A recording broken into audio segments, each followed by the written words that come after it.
If you're an author or plan to be one, get excited because this podcast is for you. Book Marketing Mentors is the only podcast dedicated to helping you successfully market and sell your book.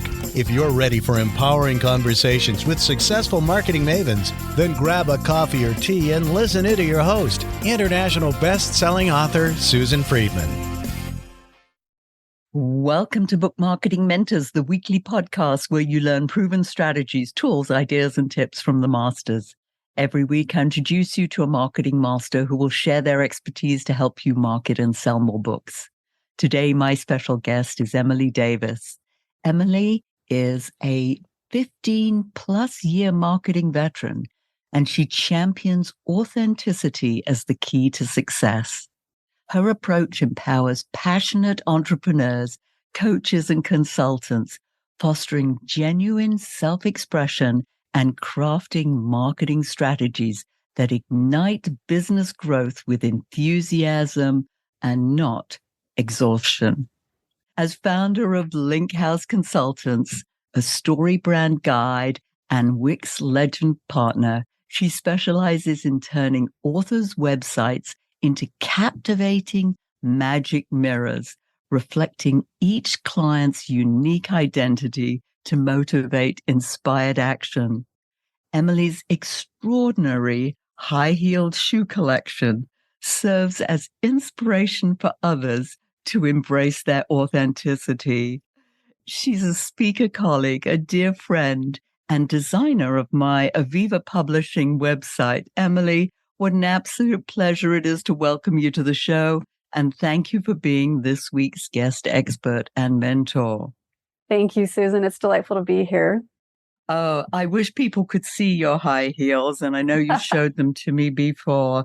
They're adorable, and listeners, just however your imagination can take you with the most incredible high heel shoes imaginable, from rhinestones to polka dots to extraordinary colors. Just know that they're in Emilie's closet. So. Just a note, though, I do like buying secondhand high-heeled shoes because while I believe in having really cute ones, I also believe in sustaining the planet and not wasting too much money on it. I like that. That's a good addition. Emilie, one of the questions that I get asked over and over again when it comes to websites is, should I have an author website or a book website? Now, if somebody came to you with that question, what would you recommend? The first question I always end up asking people is, how do you intend to use the site? And I'm not saying to sell books because that's the obvious answer, right? Like, of course, I want to sell books. But the literal, how are you going to utilize the website as a tool when you're selling your books? For example, if you are planning on going out and doing workshops and you're going to be selling large amounts of books at once, like maybe you're going to do some bulk purchases to an organization and you want to make it easy for them to purchase your books, then you may need a website that is geared more towards the book and make it easy to do wholesale or things like that. Whereas if you're going to be appearing on podcasts where you are being featured and your personality has to come through, a website geared around you and what you can do and how the book fits into that is a much more natural fit. And sometimes people just don't think about, how do I actually want to use it in the way that I want to market? And how can websites make my life easier? So that's really the starting place I come from, is what actions do you want people to take and how do you want to use the website? That's fabulous because, yes, I mean, it goes back to that question, which is key, is how do you want to use the book? What do you want it to do for you? Since I mention over and over again, it's challenging to get rich on just selling books, also doing speaking, coaching, training, offering those opportunities as well helps to, as you rightly say, how do you want to use this website? And if you want people to know that you are a speaker, a trainer, a coach as well, then obviously you want to highlight that on the website. Exactly. And something I love to say is websites should be more than art on the internet. Sometimes we get wrapped up in what we should be doing. Like we've seen other people do websites a particular way. So maybe they make it really artistic and it's got beautiful animations or videos and lots of things happening. But functionally, it doesn't serve a purpose. Like it doesn't actually drive people towards purchasing. It just makes them feel warm and fuzzy just looking at it, right? And if you don't have action behind your decisions and you don't know where you're trying to go, your website's just going to end up as art. And my preference is always, what lifestyle do you want to have when you're addressing a website so that it can be that tool that makes your life better? How can you make your life better using a website? And especially for authors, I'll just share a story of one I was speaking with who came to me and I asked her why she needed a website because she already had one. And we looked over it. It was actually very professional and nicely messaged, the whole thing. But she had gotten advice that she needed to do this huge list of things, from redesigning her website so that she could update it herself, so that she could be able to create courses and then train people in how to do her courses. Like she had this huge list of things that she needed to do. But as we spoke, it came out that her heart was in workshops where she gets to go in person and talk to people in groups. I mean, the book, she was not looking to sell a million copies. She was looking to change a million lives. And that was the really big thing for her. And so we had a real honest discussion about, do you need a new website to accomplish that goal? And for her, the answer was no. What she had set up while she was writing the book had the messaging around what was in her book. And what I recommended was, once she was at a point where she wanted to do those workshops, then you add the page that advertises the workshops and you drive people there. So it'll make her life better the way that she wants to advertise and sell her book, using it as a catalyst for what she really wants to do in changing people's lives. So simplicity is the name of the game too. And as you said, we want the website to do all these miraculous things for us. But at the end of the day, I think you mentioned it earlier, it's like, what do you want people to do when they visit your site? Now, talk to us about that, because I know, having done, and this is where you and I met through StoryBrand, you're still a guide, I was a guide, and I know that they've got a particular formula when it comes to your call to action on a website. So talk to us a little bit about that. Yes. So StoryBrand is a wonderful marketing framework that creates deep connections with your customers by presenting the customer as the hero and the person who's selling as a guide for that person to get what they really want. Donald Miller is the person who devised that framework. And I encourage anyone to go out there and get the How to Build a Story Brand. It's a wonderful book just for selling in general. When it comes to websites, it's very, very important that you know what action you want to have people to take, because a lot of people have this feeling that they're going to be like a 1970s used car salesman if they have a button on the top of their site that says, buy my book. We're so afraid of being too pushy, that they actually make it difficult for people to buy from when they want to.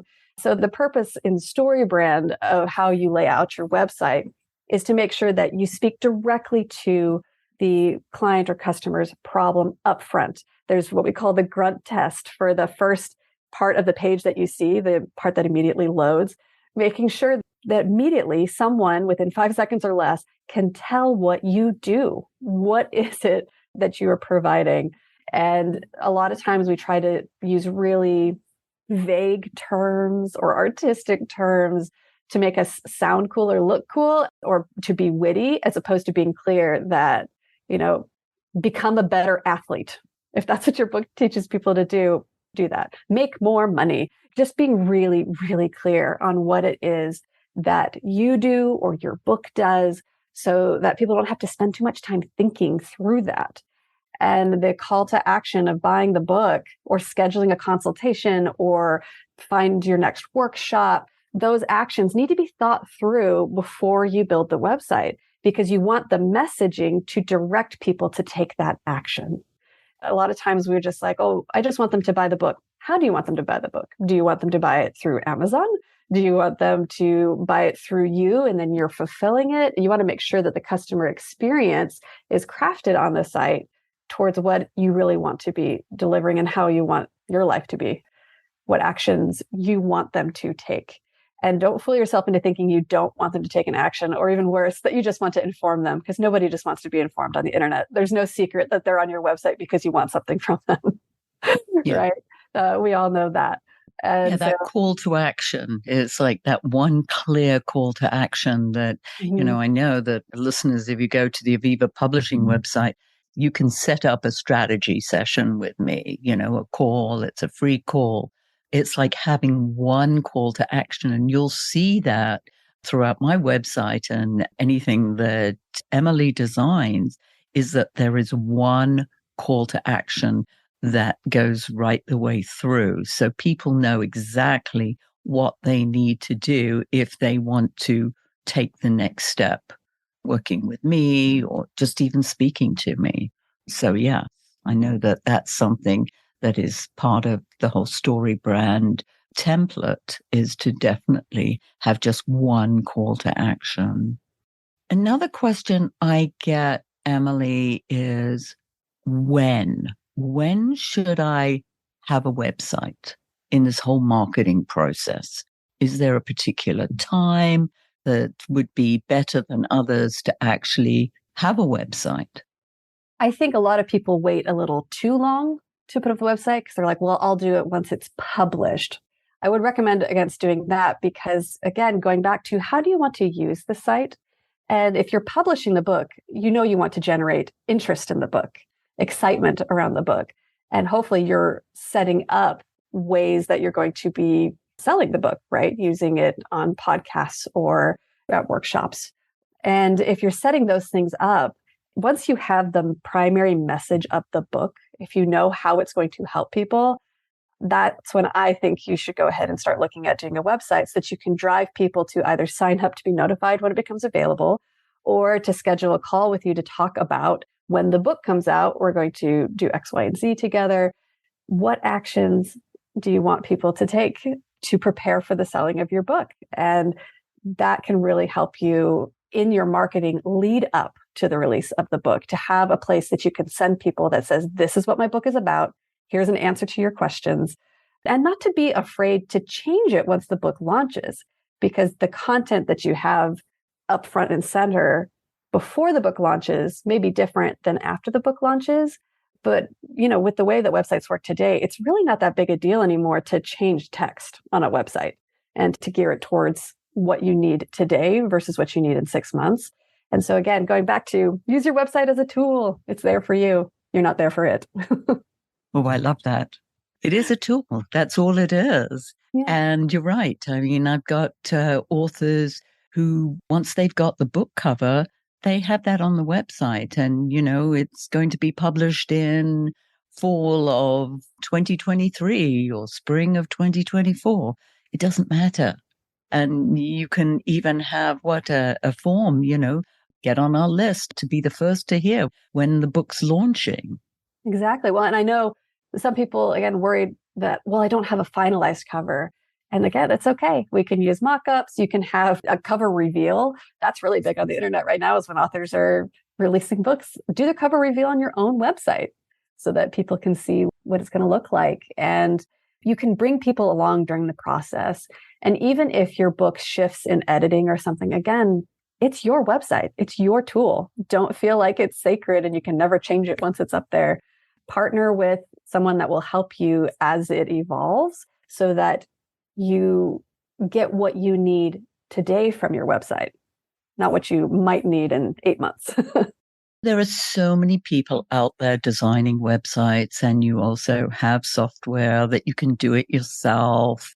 How do we know how to choose the right person to work with us on the website? And one of the things you just said, and this is what spurred that question, was literally, somebody who can work with you. But talk to us about some of the other things that you should look for, the pros and cons, the do's, the don'ts, in terms of finding the right partner when it comes to website design? I'm a big advocate that marketing works best when you show up as yourself. And so I really believe that you want a website that reflects you or your book. And the book is really a part of authors, right? It's an extension of them. So making sure that someone gets you when you're speaking with them. And I do recommend interviewing website designers because you will get a sense for how they work, how they think, and what their working style is. Some people would really prefer to just get a punch list, like send me a list of what you want on the site, and then I'll come up with a design and you can sign off on it. And some people like that. They don't want to think about it at all. You get better results when you do that soul searching together. And there is soul searching that goes into website design. And when you can explore what you really want to say or who you're really trying to attract with different parts of the website, because you can have a landing page going towards bulk sales and you can have a landing page going towards workshops, and they should not say the same thing. They should have a similar tone, a similar personality, but they need to have different requirements. So you want to make sure that whoever it is you're working with, you feel connected, that they get who you are. There are a wide variety of website designers. I mean, you've got really, really inexpensive ones and really crazy expensive ones. So you do need to take a look at your budget and what you want to do. But in my work as a marketer, I have what I call like a marketing reflection chart to help you make decisions on what type of marketing you want to pursue. And one of the first questions I ask people is, are you excited about this marketing opportunity? So when it's a website, are you excited about working with this person? Do they really seem exciting? If the answer is yes, then you go to, will I make room for it, which is time and money. So the way that they describe their process, do you have the time to work the way that they want to work? And do you have the budget to work the way that they need to work? And if the answer to that is no, then you need to really consider whether or not it's a good choice for you. And if you don't have excitement about something, you're going to lose a lot of momentum going in. So that's really key. And there's more to that decision chart that I was describing, just realizing we're in an audio medium, maybe not the easiest, but the connection with the person who's doing it. Because if you can explore the options and explore solutions to problems, like I want to use my website when I am doing book signings, how can we do that? If you can problem solve with someone, that's going to make you feel a lot more supported than just getting bills because you're updating text. You want to make sure you take ownership of your site. And so partnering with someone that can help you do that is really important. Yeah, I think that whole aspect of soul searching and knowing if you feel comfortable working with this person, like any relationship or any good relationship, it's like a marriage. It's got to work both ways. They've got to get you, as you rightly say, and you've got to get them and feel that, hey, they understand you and they can reflect what you want, even though sometimes, and I know that I have done this, I don't necessarily know what I want. So the idea of coming up with a list of all the things that I want on the website, that would like put me off because I don't know. So coming up with that together, I think it's like a relief. And I agree, you don't know. And this is just me. This is not common in the web design industry. So you don't have to necessarily hold this standard, but I like to include in my website packages a period after launch for tweaks that are already included in your price, like that we just understand we're going to make shifts and changes, because sometimes you have to use your site in order to understand how you want to use your site. And as you said, you don't necessarily know going in, oh, I definitely want to have a bulk sales page. That may be something that comes as you're speaking with your editor or your publisher or somebody that you're working with on the book. You may have that epiphany and you want to have that flexibility. So even if you are working with someone that you agreed on only going to do 2 pages on the website, and it's going to look this way, just have a conversation with them up front to be like, okay, what would it take if I need to shift the messaging or if I want to do that? And just make sure that you can have a positive conversation in that way, because you should own your site. You should have control over it so that it can serve you. I think that's so important, especially in this day and age of social media, when authors, as well as, anybody out there, put so much I don't know, faith in social media and think that's going to help them with the sales.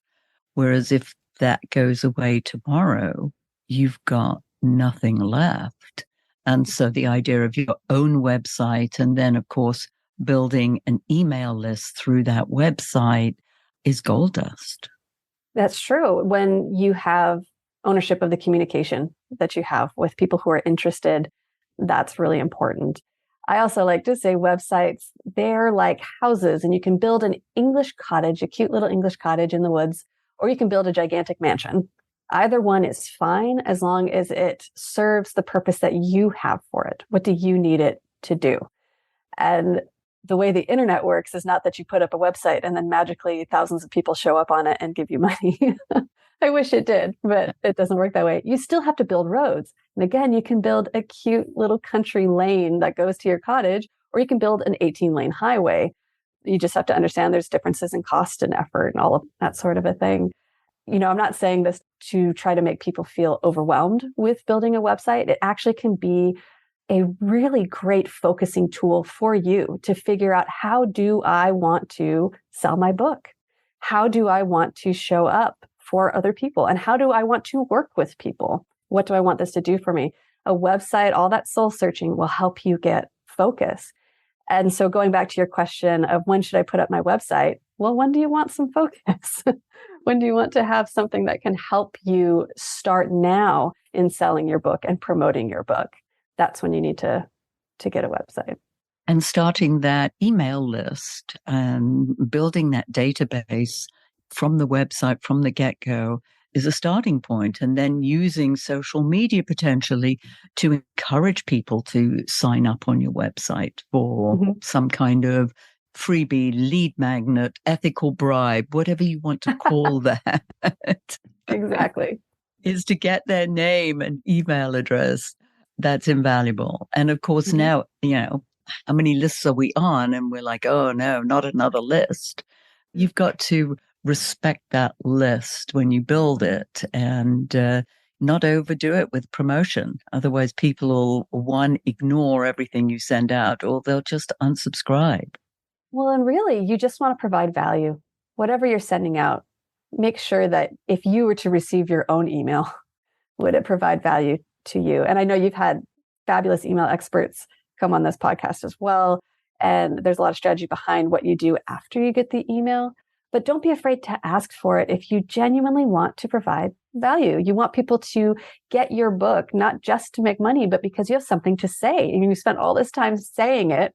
And so you want to make sure that they can interact with you, your book, your strategies, your services, the things that you're doing, and your website can help you create that really solid connection with them.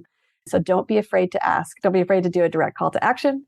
Don't be afraid to do an email list subscription request. Make sure that you're giving people the opportunity to connect with you because you're worth getting to know. You're definitely worth getting to know. And remember that, authors, you're worth getting to know. I love that line. That's beautiful. Yes, I totally agree with that. Now, we haven't touched on it yet, which I'd like for you to give us maybe just an idea of the kind of money people could be thinking about when it comes to, and call it an investment because it is an investment. We want a return on that. But what kind of money are we talking about that, you know, people should consider, you know, being realistic about finding the right person? What kind of numbers are we talking here? So I think I mentioned earlier, there's quite a big spread, and people know you can go on Fiverr and get a really, really cheap website.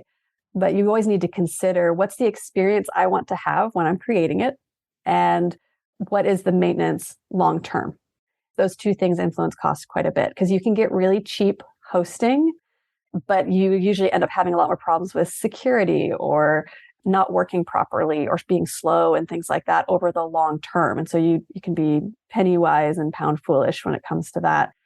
And as far as experience goes, are you talking and brainstorming with someone and helping to collaborate to create something that will really help you? Or are you just asking someone for a website, they ask you for a picture of your book, and then they just put it up, right? So you're having very different experiences. From what I have seen, if you are investing between $2,500 to $8,500, depending on how complex the actual functions of the website are, that's really the area that you're looking at, right? If it's less than 2,500, often you're getting either someone who's less experienced or someone who's providing an experience that maybe is not what you really need at this stage if you're looking to focus on promoting your book. You mentioned it earlier, is to have an interview with the designers and maybe have an interview with 2 or 3 so that you can compare and again find someone that you feel you connect with. I mean, we don't all connect with the same kind of people. So finding someone, as you said earlier, who gets you and who can help you with this process, and that they're doing more than just designing a site. They're getting involved and they're interested and they want to guide you also with the marketing process because, you talk about, your magic mirrors. You want to reflect your client's identity and motivate them. And that comes out in the work that you do with your clients. And obviously, having experienced you, I know exactly how you work and I loved it. And it was a whole different experience to ones that I had had in the past. What are some of the other mistakes that you find that authors make when it comes to thinking about the site or working with a designer? I think one big mistake that people make is not thinking about what emotions do I want to inspire in people. They think about websites as being cold, that it's just put information out there and then people will buy. But you have half a second when people first open your website to not only have that message that pops up, what is it that I'm telling people I do or I'm promising them that they will get? What feelings do you want to inspire in them? And often that comes from photography or imagery, that you have a particular emotion that's going to come across. So whether that's someone scaling a mountain with a look of triumph on their face or a picture of you showing what success looks like, either one can work depending on what you're trying to inspire in the other person.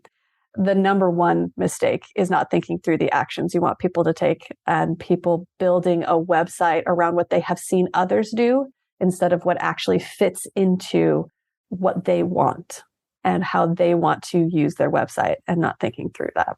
So that's the number one I see. But number 2 is not thinking through the emotions either. Yeah, the whole emotional aspect.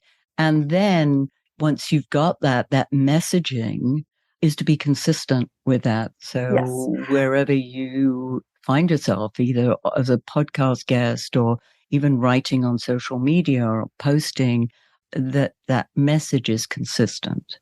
Yeah. So people know you for that. And obviously that messaging comes most often from the book because that's what you're looking to promote, yourself as an expert in a certain field. Well, and something that I think is easy, a trap to fall into when you're a writer specifically, is you get worried that my website's too repetitive because, right, we try to have variations in sentences and things like that when you're writing a book.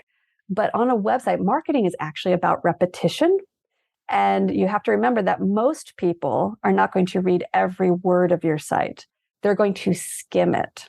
So headlines are important and repeating ideas, reinforcing ideas is really, really important. And we just have that feeling that's like, oh, but we already said that earlier.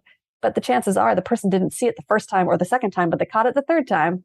And so you want to make sure that you're unafraid of repeating yourself because marketing's about repetition and memorization.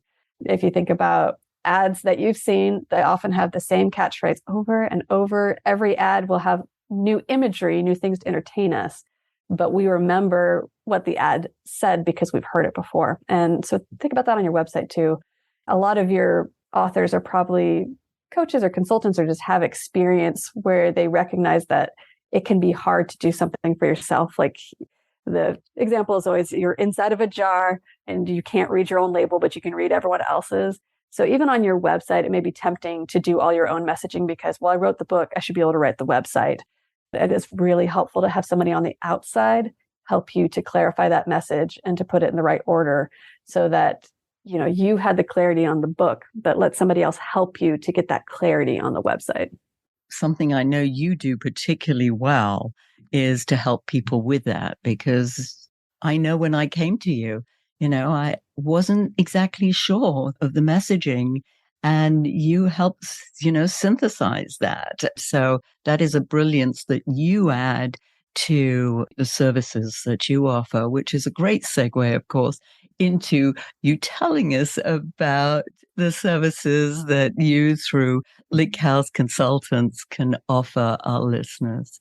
Yes. So what I love to do is just to help passionate people see themselves clearly. And I do that through messaging and website design. And so my team, what we do is we help sit down with you and really examine what it is that you do, how you serve people, and who you want to serve, and make sure that you get really crystal clear on that message, but then implement it with a website. I mentioned earlier, it's a great focusing tool. And so when you are looking to launch a book or launch a promotional tour or to do something that the book is helping you to do, having a website that showcases who you really are and is really clear on messaging, that will help you generate marketing momentum. Because when you are enthusiastic and excited about what you're doing, it just changes everything. It allows you to have more energy, which then will generate more income and allow you to try new things and have new experiences in a way that maybe you hadn't thought of before. So I always leave room for inspiration. But when you can clarify your messaging and then put it into a website so that you can connect with those customers you really want to serve, that's when magic happens. And you're all about magic. Yes. I love magic. When I say magic mirror, it's not that I'm magical. It's that you are magical and you need to have that reflected back at you. You have a magic. You just can't always see it. So let's let you see yourself clearly, have that magic reflected back at you. And then you're going to be able to generate the marketing momentum you really want to connect with the people you want to work with. And that's so true. We just don't see things in ourselves. We see it in others. So the brilliance of having somebody like yourself who's able to reflect back that magic and, allow you to even appreciate it. Because sometimes, and I know for me, I'm a culprit of this, I don't always see the magic that I can give others and help others with. So how do we find you, Emilie? Easiest way is to go to magicmirrormarketing.com and you can see my website there, as well as I'm on LinkedIn and Facebook and Instagram as Link House Web on those. I would love to connect with people. If you have questions or just want a consultation, I love speaking with people just to find out more about them and what makes them magical. And that's what I get really excited about. And I know you have a little free gift for our listeners. I do. So I have a marketing strategy reflection chart that leads you through when you're thinking about a different marketing strategy, a shiny object. They're like, should I do this thing? It leads you through a series of questions to say, don't do it, try it and see how it goes, or do it. And the best one is when you have that enthusiastic do it. I'm going to offer that for free. If anyone wants to sign up for my email list, they can have it. And how do they get that, Emilie? So we'll have a link in the show notes that allows them to go to my website and sign up through the email, and they'll be able to get that. Perfect. Yeah. And you'll send that to me and I'll pop it in the show notes. And as you know, we always end with a golden nugget. You've shared so much brilliance and wisdom with us, but I'm going to just squeeze you for a little bit more. The number one thing I want you to remember about your website is it is your website. Websites are not art on the internet. It is a tool for you. You should use it so it'll make your life better. And don't be afraid to change it to serve you. You don't serve it. Such words of wisdom. Oh, listeners, I know you're going to have to listen to this again and even another time just to, really get all the wisdom that Emilie's shared with us. So thank you so much. And by the way, if your book isn't selling the way you wanted or expected to, let's you and I jump on a quick call together to brainstorm ways to ramp up those sales, because you've invested a whole lot of time, money, and energy, and it's time you got the return you were hoping for. So go to brainstormwithsusan.com to schedule your free call. And in the meantime, I hope this powerful interview sparks some ideas you can use to sell more books. Until next week, here's wishing you much book and author marketing success.